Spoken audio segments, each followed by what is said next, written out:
नमस्कार भाइयों बहनों, मैं वनरा रवि स्वागत करता हूं आप सभी का नेक्स्ट टॉपर के ये शानदार, जानदार और वजनदार प्लेटफॉर्म पे, जहां पर हम जीरो को हीरो बनाने की और हीरो को सुपर हीरो तक बनाने के प्रयास में जुड़े हुए हैं, क्योंकि हम नेक्स्ट टॉपर है, हम देश का भविष्य बनाते हैं।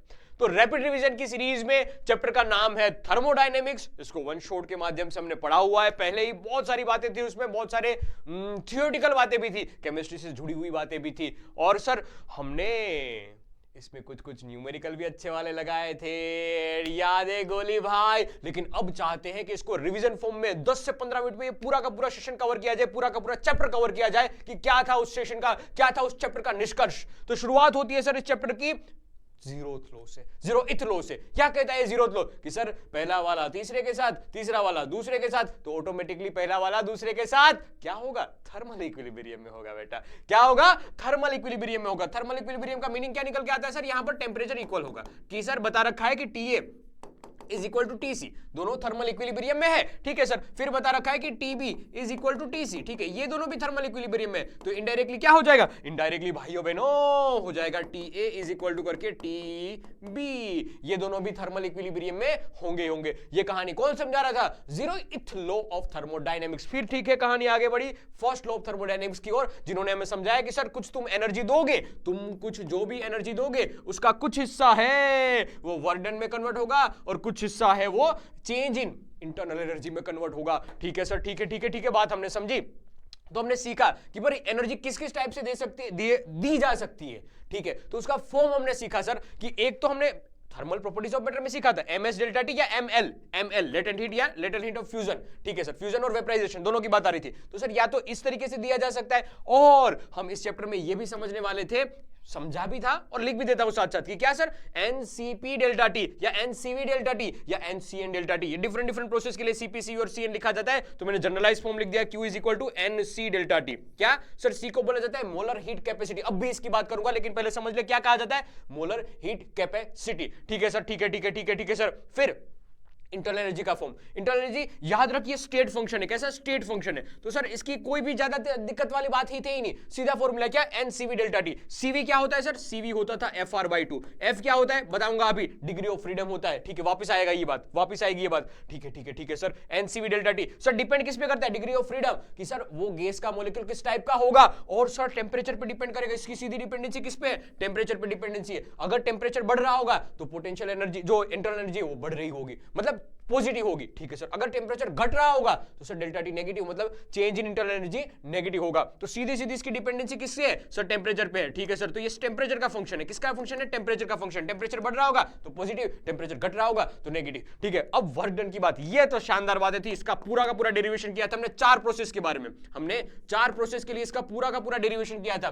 4 सर, आइसोबारिक, आइसोकोरिक, आइसोथर्मल और एडियाबेटिक। अरे हाँ, ये सारी प्रोसेस के लिए हमने वर्क डन लिखने के लिए पूरा का पूरा डेरिवेशन वाला पार्ट किया था, और अभी फॉर्मूला भी मैं दिखाऊंगा कि लास्ट में ये फॉर्मूला मिला था। ठीक है सर।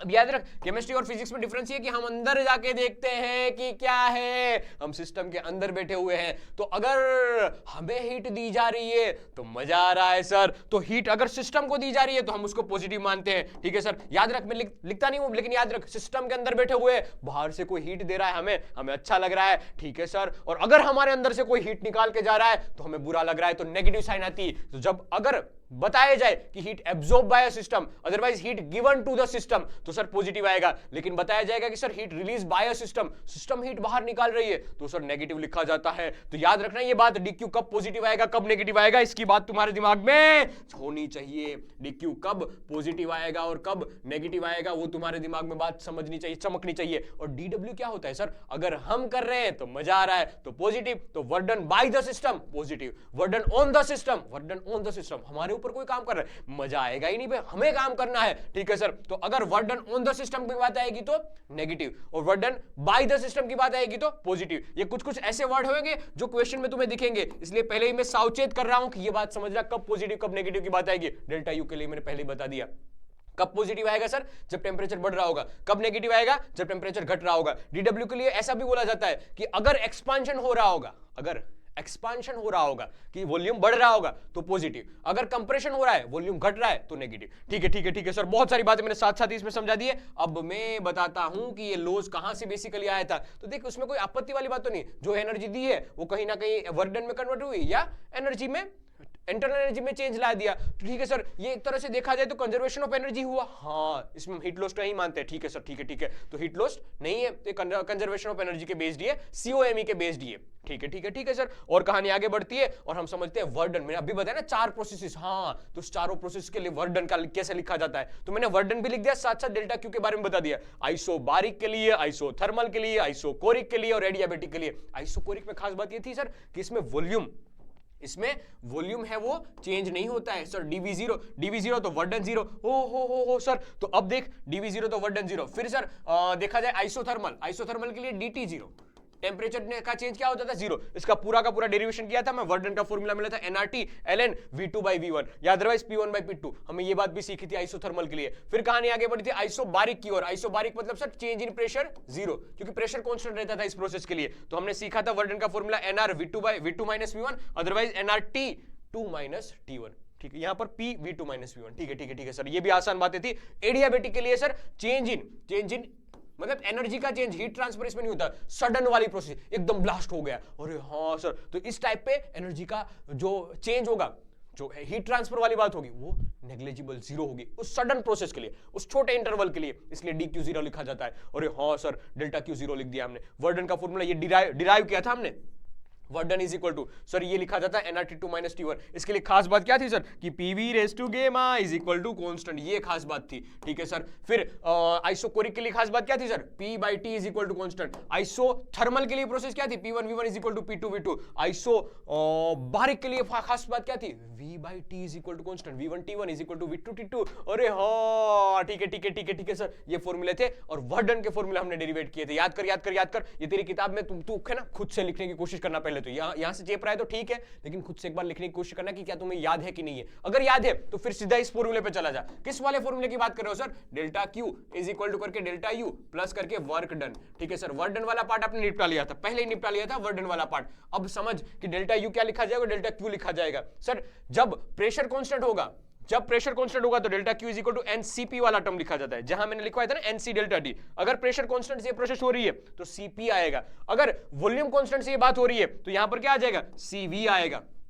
हाँ ठीक है सर, एडियाबेटिक में हमें पता नहीं है सो डेल्टा क्यू, अरे पता क्या नहीं है, डेल्टा क्यू तो 0 होता है। ठीक है ठीक है ठीक है ठीक है ठीक है। अब इंटरनल एनर्जी के लिए देख NCV delta T, internal energy के लिए एनसीवी डेल्टा टी। लेकिन सर अगर टेम्परेचर चेंज ही नहीं हो रहा है तो डेल्टा यू तो 0 हो जाएगा ना। अरे हाँ, ये तो भूल ही गया मैं। हाँ ठीक है ठीक है ठीक है ठीक है, तो हमें ना इंटरनल एनर्जी के लिए एनसीवी डेल्टा टी लिख देते हैं, लेकिन हमें चेक करना पड़ेगा कि भाई डेल्टा क्यू किस प्रोसेस से होके जा रहा है। अगर प्रेशर कांस्टेंट तो एनसीपी डेल्टा टी, अगर वॉल्यूम कांस्टेंट तो एनसीवी डेल्टा टी। अरे हाँ, फिर देख तू इक्वल कर, यही वाला फॉर्मूला लिखवा हर किसी के लिए, तो तुम्हें कोई ना कोई एक रिलेशन मिल जाएगा। कहीं ना कहीं डेल्टा यू 0 हो रहा होगा, कहीं ना कहीं वर्क डन 0 हुआ होगा। तो सर इस तरह से सारे के सारी टर्म्स यहां से लिखी जा सकती है। वर्क डन वाली बात हमने अलग से डेरिवेशन से समझी थी। ठीक है भाइयों बहनों, कहानी आगे बढ़ती है, नया रूप लेती है और हमें समझ में आता है, नया रूप नहीं है ये तो वापस पुराना ही आ गया, कि अगर चारों की चारों प्रोसेस का कंपैरिजन किया जाए और हम है ना एक पॉलीट्रोपिक प्रोसेस से समझते हैं। मतलब मान लिया कि एक जनरलाइज फॉर्मूला, एक सूत्र में से अगर मैं सबको बांधना चाहूं तो PV raise to x is equal to constant लिख दिया। क्या लिख दिया, PV raise to x is equal to मैंने कांस्टेंट लिख दिया, जिसको पॉलीट्रोपिक प्रोसेस का नाम दिया। ये रहा पॉलीट्रोपिक प्रोसेस का एग्जांपल। अरे हाँ, तो x की equal to x is equal to 0 लग isobaric, x is equal to 1 isothermal बनेगा, x is equal to gamma लिखा गया तो एडियाबेटिक, और x is equal to infinite करेगा तो आइसोकोरिक बन जाएगा। डिफरेंट टाइप के लिए हमने ग्राफ ड्रॉ करने की कोशिश की है। इसमें याद रखने वाली बात यह थी कि सर स्लोप ऑफ एडियाबेटिक ये है ना, ये सर ज्यादा होता है किससे, गेमा टाइम्स ज्यादा होता है। याद रखना, ये क्वेश्चन पूछा जाएगा ही जाएगा, बाकी सब तो तू आइडेंटिफाई कर लेगा, फंसेगा यहां पर ही कि स्लोप ऑफ एडियाबेटिक होता है गेमा times of slope of isothermal. ठीक है सर, ये बात याद रखना, यहां से क्वेश्चन पूछेंगे। ज्यादा स्टीपर कौन सा वाला होगा, एडियाबेटिक वाला होगा। इन दोनों के बीच में मैंने बताया भी था, वहां पर पढ़ा रहा था तब भी कि ऐसे क्वेश्चन पूछे गए हैं। स्लोप इन दोनों के बीच का हमें सिर्फ ग्राफ दिया गया होगा और वहां से आइडेंटिफाई करना पड़ेगा कि कौन सा वाला एडियाबेटिक है, कौन सा वाला आइसोथर्मल वाली प्रोसेस है।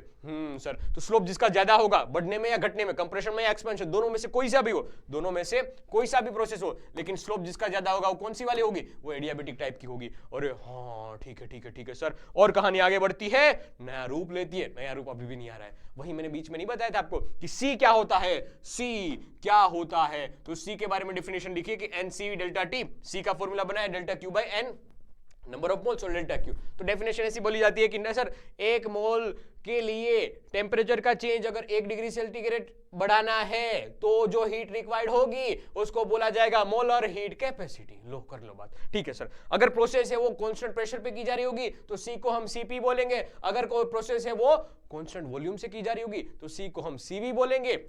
ठीक है, और नहीं पता तो सीएन बोल देंगे। पॉलीट्रोपिक के लिए अपन सीएन बोल देंगे। तो यहां से हमें मेयर्स रिलेशन एक मिलता है। मेयर्स रिलेशन ये कहते हैं CP minus CV is equal to R, खत्म बात, ठीक है। CP minus CV is equal to R. CV का फॉर्मूला भी लिखना है तो डीवी एक ऐसा लिख देता हूं, CV is equal to F R by 2 होता है, जहां पर F क्या है, डिग्री ऑफ फ्रीडम। CP का फॉर्मूला ऐसा लिखा जाता है F plus 2 R by 2।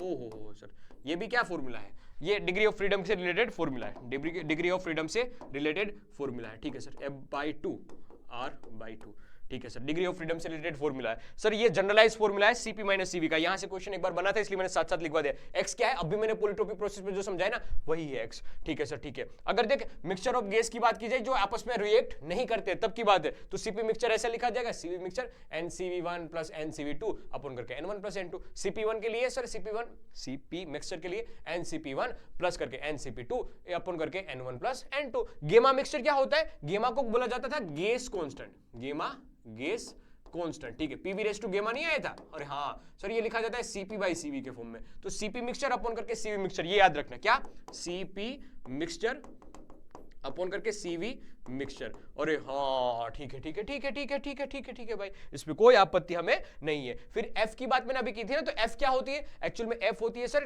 Degree of freedom, जिसको नाम दिया जाता है कि भाई number of ways to express the kinetic energy, ठीक है, ऑफ द मोलेक्यूल, ठीक है सर। तो उस मोलेक्यूल किस टाइप का हो सकता है, मोनोएटॉमिक हो सकता है, डायटोमिक हो सकता है, ट्राइएटॉमिक में लीनियर टाइप का भी हो सकता है, ट्राइएटॉमिक में नॉन लीनियर टाइप का भी हो सकता है। तो सर नाचने का तरीका हमने सीखा सर कि अगर सर वो मोनोएटॉमिक रहा तो सिर्फ एक्स वाई और जेड में ही नाच सकेगा, तो सर डिग्री ऑफ फ्रीडम 3।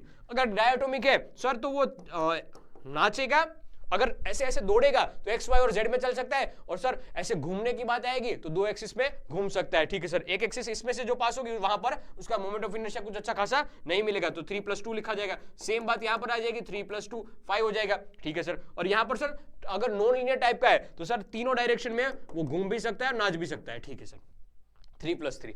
अगर देख हाई टेम्परेचर की बात की जाए तो इन सभी में डायटोमिक ट्राइएटोमिक में ऐड किया जाएगा +2, मोनोएटॉमिक में नहीं, ठीक है सर। तो अगर बात की जाए वाइब्रेशनल मोड की, वाइब्रेशनल मोड कब आएगा, जब हाई टेम्परेचर की बात की जाएगी, याद रखना टी हाई की बात की जाएगी तब हम क्या कर देंगे, तब भी करना है अदरवाइज नहीं, तब भी करना है अदरवाइज नहीं। तब सर एक वाइब्रेशनल मोड ऐड हो जाता है, तब वाइब्रेशनल डिग्री ऑफ फ्रीडम है वो ऐड हो जाती है, +2 कर देना, ठीक है। क्या कर देना, +2 कर देना है। लेकिन बताया जाए तब भी, अदरवाइज ऐसी चर्चा अपने को नहीं करिए, नहीं करनी है, ठीक है ठीक है ठीक है ठीक है सर। और कहानी आगे बढ़ती है और हम समझते हैं साइक्लिक प्रोसेस के बारे में। तो साइक्लिक प्रोसेस में याद रखने वाली बात यह है कि सर PV का ग्राफ दे रखा है, जो भी साइकिल दे रखी है उसका एरिया होगा वो हमें क्या दे देगा, उसका एरिया हमें वर्क डन की वैल्यू दे देगा। अगर क्लॉकवाइज साइकिल है तो वर्क डन पॉजिटिव, और अगर एंटी क्लॉकवाइज साइकिल बन रही है, एंटी क्लॉकवाइज साइकिल बन रही है तो नेगेटिव मिलेगा, ठीक है सर, ठीक है ठीक है। फिर हमने ताकतवर चीज पढ़ी थी, कार्नोट हीट इंजन। यहां से क्वेश्चन पूछा जा सकता है, थ्योरी में पूछना है तब भी और न्यूमेरिकल छोटा एमसीक्यू बनाना है तब भी। तो फेमस टॉपिक है कार्नोट हीट इंजन, ठीक है सर। क्या सर इसमें 4 प्रोसेस होती है, 4 प्रोसेस होती थी, आइसोथर्मल एक्सपांशन, एडियाबेटिक एक्सपांशन, और हाँ देख टेम्परेचर सेम रहा, आइसोथर्मल एक्सपांशन, एडियाबेटिक एक्सपांशन, फिर sir isothermal compression, adiabatic compression. 4 process होती थी, यहां पर हीट दी जाती थी, यहां से हीट निकाली जाती थी, ठीक है सर। इसका वर्क डन लिखा था हमने सर, वर्क डन पूरा का पूरा सर सम करके वर्क नेट लिखा था, अपन करके हीट सप्लाइड लिखी थी, और वहां से में एफिशिएंसी का फॉर्मूला मिलता था 1 - T2/T1। अब अगर कंफ्यूजन हो एमसीक्यू के लिए तो याद रखना, ऊपर वाला लो टेम्परेचर का होगा, नीचे वाला हाई टेम्परेचर वाला होगा, तुम्हारा काम हो जाएगा इस फॉर्मूले से। अगर कोई एमसीक्यू आया तो, अगर डेरिवेशन पूरा का पूरा आया तो तुम्हें वो सेशन देखना पड़ेगा जहां से मैंने इसको डेरिवेट किया है। अरे भाई साहब, तो इनडायरेक्टली अगर ये थियोरेटिकल क्वेश्चन में आएगा तो तुम्हें पहले वो सेशन देखना पड़ेगा, ठीक, मतलब कहीं से भी देख, लेकिन वो डेरिवेशन तुम्हें आना चाहिए, मैं कहना ये चाहता हूं, ठीक है सर। ये एफिशिएंसी का फॉर्मूला है, एमसीक्यू में आया तो ये तुम कर लोगे, अगर परसेंटेज में निकालना है तो 100 से मल्टीप्लाई कर दो, बात खत्म, ठीक है सर। अब देखिए सेशन का चैप्टर का पूरा ओवरव्यू रहा। अब मैं कुछ तुम्हें आए पे न्यूमेरिकल्स देता हूं, एक बात रह गई थी, हाँ रह गई थी, second law, zeroth law, first law, second law. Second law of thermodynamics क्या कहता है कि अगर तुम्हें कोई हाई टेम्परेचर से लो टेम्परेचर, मतलब तुम अगर हीट दे के कुछ काम करवा रहे हो, हीट दे के तुम कुछ काम करवा रहे हो, तो कुछ ना कुछ हीट एनर्जी है वो लॉस होगी। यही बात यहां पर लिखी हुई, देख पढ़ ले अच्छी लैंग्वेज में, अच्छी वाली इंग्लिश में केल्विन प्लांक साहब ने ये बात बताई है। ठीक है, मैंने देसी लैंग्वेज में बता दी।